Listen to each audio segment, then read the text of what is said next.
In today's modern world, not everyone lives under suitable conditions. Whether in Asia or Africa, there are people and communities struggling to continue their lives. Today, we want to get acquainted with one of these countries, a very crowded and chaotic place where you encounter a large population at every step, and more than half of its inhabitants live in severe poverty. This is Bangladesh. Bangladesh, officially known as the People's Republic of Bangladesh, is a country in South Asia bordered by India on the west, north, and east, and sharing a southeastern border with Myanmar. The country covers an area of 147,000 square kilometers, which is smaller than the South Khorasan province in Iran. Despite its small size, nearly 175 million people live here, making Bangladesh the 8th most populous country in the world and one of the most densely populated. Dhaka, the capital of Bangladesh, has a population of about 24 million, making it the most populous city in the country and the 9th most populous city in the world. The official language is Bengali. Approximately 90% of the population is Muslim, with the majority being Sunni, while about 8% adhere to Hinduism. Bangladesh is a country that many people are hesitant to visit.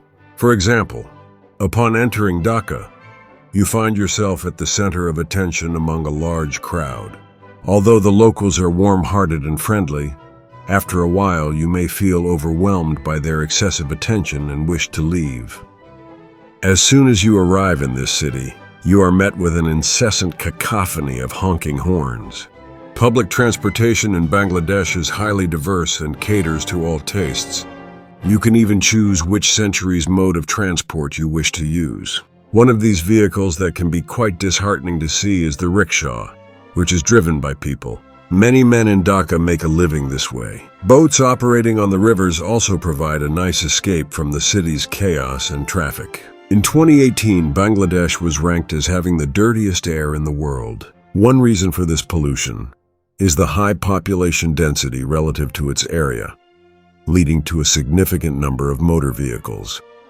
While you might manage to tolerate the congestion and pollution, trusting the food you eat can be another issue. Food is one of the attractions for tourists in any country, but witnessing how food is prepared in Bangladesh might deter you from visiting. The locals do not pay much attention to environmental hygiene, similar to India, using many spices in their dishes and frying them in unhealthy oils.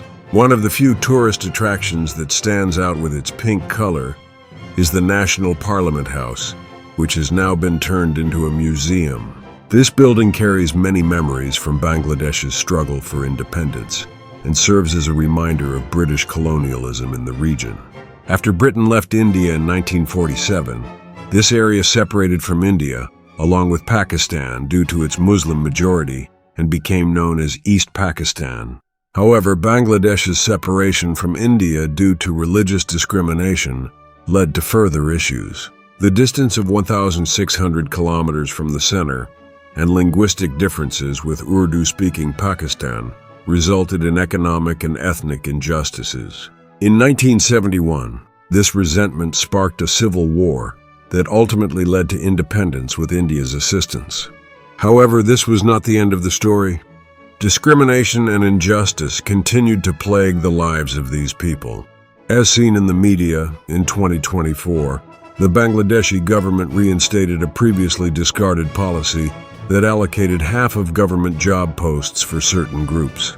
Protesters viewed this policy as an example of discrimination and monopolization and revolted.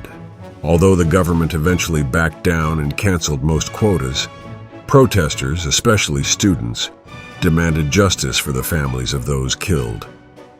After nearly 20 days of bloody protests, the Prime Minister resigned and left Bangladesh for India, resulting in a victorious revolution for the people.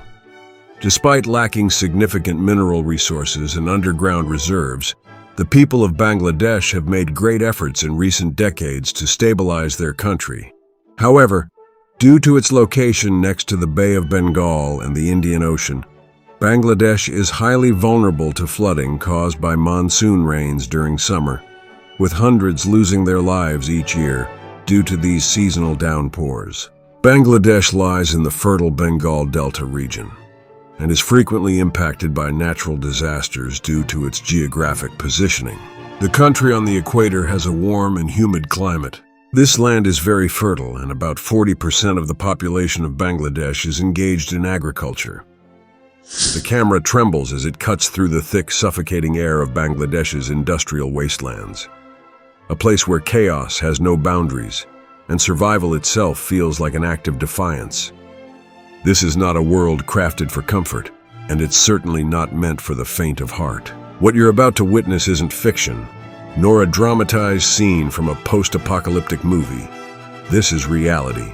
This is hell on earth, alive and breathing beneath the surface of humanity's blind consumption. Every second in this place feels like it stretches into eternity. The ground shakes with the rumble of rusted machinery, engines coughing out black smoke that paints the sky in toxic hues. The air burns your lungs, the heat clings to your skin, and the stench of decay becomes impossible to ignore. The rivers, once arteries of life, now flow thick with oil and waste, a shimmering black mirror reflecting a civilization that has forgotten its conscience. Here, in the heart of Bangladesh's industrial labyrinth, men, women, and even children battle the clock, not for glory, but simply to survive another day. Shipbreaking yards stretch endlessly along the coast, where colossal skeletons of decommissioned vessels are torn apart piece by human hands.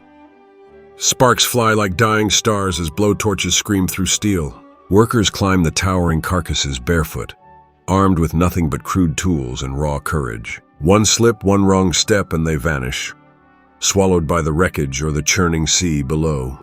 The documentary captures faces you'll never forget, eyes that carry the weight of exhaustion, yet refuse to surrender. A man drenched in sweat and oil laughs as he wipes his face, saying, "This is life. We were born in the fire." His voice cracks, but his will doesn't. Behind him, a young boy no older than 12 drags a chain twice his size, his bare feet slicing open on shards of steel.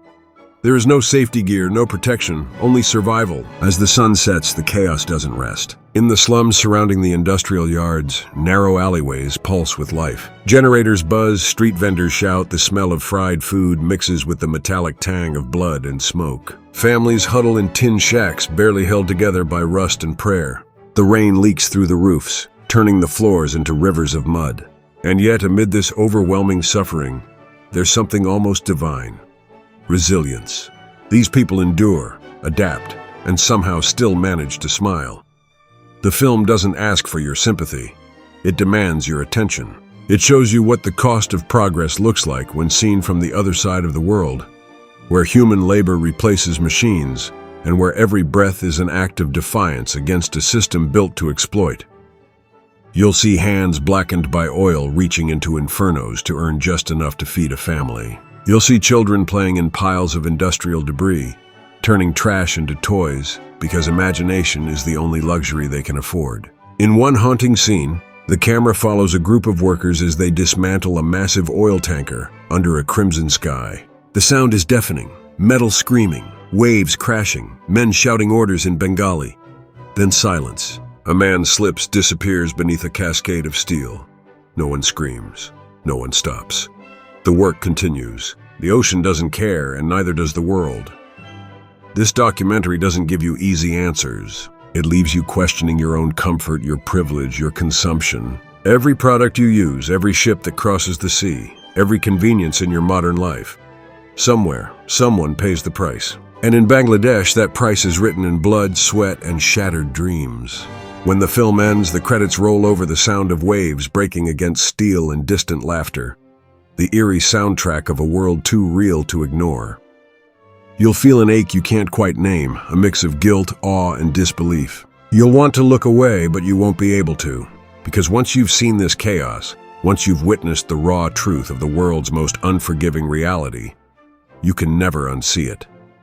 This isn't just a documentary. It's a mirror held up to the face of humanity, showing the beauty, brutality, and insanity of our existence. The world's most chaotic hell on earth, a place where despair and hope coexist, where death and life intertwine, and where every heartbeat echoes one undeniable truth.